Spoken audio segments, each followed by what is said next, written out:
जय भीम।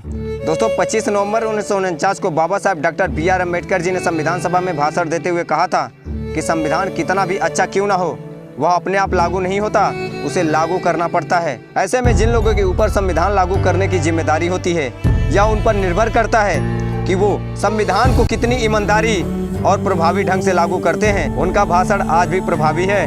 दोस्तों बहुत से लोगों के सवाल होते हैं कि संविधान सभा में और भी लोग थे, क्या बाबा साहब ने अकेले संविधान बना दिया क्या?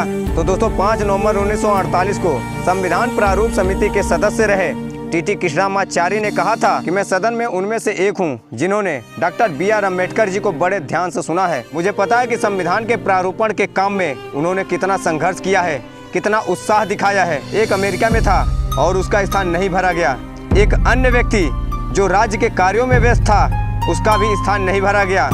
एक या दो व्यक्ति दिल्ली से बहुत दूर थे, कदाचित स्वास्थ्य की वजह से वे लोग भी इसमें भाग नहीं ले सके। इस प्रकार अंततः यह हुआ कि इस संविधान का प्रारूपण का पूरा भार डॉक्टर अंबेडकर जी पर पड़ा। निसंदेह इस कार्य को जिस प्रकार उन्होंने संपन्न किया, उसके लिए हम उनके कृतज्ञ हैं। निसंदेह यह प्रशंसनीय है। और टी.टी. कृष्णामाचारी जैसे उपस्थित कई सदस्यों ने भी संविधान निर्माण का श्रेय बाबा साहब डॉक्टर बी.आर. अम्बेडकर जी को दिया।